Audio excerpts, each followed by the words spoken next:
Bastar range IG Sundarraj P ने शनिवार को बस्तर संभाग के सातों जिले का वर्ष भर का आंकड़ा जारी करते हुए बीते 5 वर्षों का तुलनात्मक आंकड़ा जारी किया है। इसमें उन्होंने बस्तर संभाग में सुरक्षा बलों द्वारा चलाए गए नक्सल विरोधी अभियान के दृष्टि से बेहद सफल बताया है। उन्होंने बताया है कि पूना मार्गेम अभियान से प्रभावित होकर अभी तक 1537 माओवादियों द्वारा आत्मसमर्पण किया गया है। संवाददाता सुमित वाजपेयी की रिपोर्ट। भारत सरकार तथा छत्तीसगढ़ शासन की मंशा अनुरूप तथा क्षेत्र की जनता की इच्छा अनुरूप बस्तर संभाग के अंतर्गत नक्सल विरोधी अभियान की दिशा में DRG, STF, Bastar fighter, cobra, CRPF, BSF, ITBP, SSB, Chhattisgarh arm police एवं अन्य संबंधित सभी स्टेक होल्डर्स ने प्रभावी रूप से अभियान लगातार संचालित करते आ रहे हैं, जिसके परिणाम वर्ष 2025 में सर्वाधिक नक्सल विरोधी अभियान के दृष्टिकोण से सफलता सुरक्षा बल को हासिल हुआ। इस अवधि में वर्ष 2025 में पूरा साल में टोटल 256 माओवादी कैडर का डेड बॉडी अलग अलग मुठभेड़ के पश्चात सुरक्षा बल द्वारा बरामद की गई।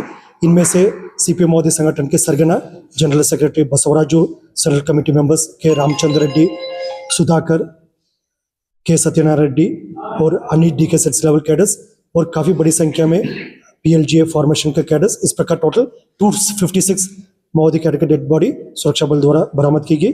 और इस दौरान AK-47, LMG, इंसास, SLR इस प्रकार के ग्रेडेड वेपन्स भी अलग अलग मुठभेड़ के पश्चात और माओवादी द्वारा पुनर्वास के दौरान जो समर्पण किया, इस प्रकार टोटल 667 ग्रेडेड वेपन्स भी सुरक्षा बल द्वारा माओवादियों के कब्जे से बरामद किए गए थे। और वर्ष 2025 में क्षेत्र की जनता की जान माल की रक्षा करने के उद्देश्य से टोटल 58 नवीन सुरक्षा कैंप सीआरपीएफ, बीएसएफ, आईटीबीपी एवं अन्य सुरक्षा बल और सीएफ के द्वारा संभाग के अंतर्गत स्थापित की गई। इन नवीन सुरक्षा कैंप के माध्यम से क्षेत्र में नक्सल विरोधी अभियान के साथ साथ विकास कार्य को भी गति प्रदान की गई। सड़क, पुल निर्माण कार्य, बिजली आपूर्ति और बेसिक सुविधा से क्षेत्र की जनता को लाभान्वित की गई थे। और अन्य जितना भी जो अपराध है, जिसमें बॉडी रिलेटेड ऑफेंसेस है, संपत्ति संबंधित अपराध है, महिला के विरुद्ध में जो अपराध है, उसमें बस्तर संभाग के अंतर्गत वर्ष 2025 में एक आंशिक कमी देखने में मिला है।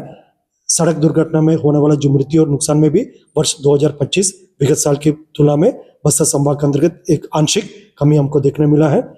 वर्ष 2026 के लिए हमारा एक लक्ष्य है, एक संकल्प है। जिस तरीके से 2025 में हमको एक निर्णायक बढ़त प्राप्त हुआ, उसको आगे बढ़ाते हुए शासन की जैसा मंशा है, एक लक्ष्य है, नक्सल मुक्त बस्तर, नक्सल मुक्त छत्तीसगढ़ और नक्सल मुक्त भारत, इसी दिशा में लगातार सुरक्षा बल द्वारा संकल्पित होकर काम करेगा। और आने वाला बहुत जल्दी बस्तर संभाग के अंतर्गत नक्सल गतिविधि को पूर्ण रूप से समाप्त करते हुए इलाके में एक सुरक्षित वातावरण निर्माण करने के साथ साथ विकास कार्य को भी गति दिया जाएगा। और इसी दिशा में हमारा सभी जिला में सुरक्षा बल, पुलिस एवं सभी संबंधित स्टेक होल्डर्स लगातार आने वाले समय में एक मजबूत संकल्प के साथ, एक मजबूत इरादे के साथ कार्रवाई करेगा। इस दौरान मैं क्षेत्र की रक्षा के लिए हमारा सुरक्षा बल सदस्य जिन्होंने सर्वोच्चतम बलिदान दिया, उन सबको भी नमन करते हैं। और उनकी जो बलिदान से प्रेरणा लेकर आने वाला बहुत जल्दी इलाके में नक्सल गतिविधि को पूर्ण रूप से समाप्त करने में हम संकल्पित होकर काम करेंगे।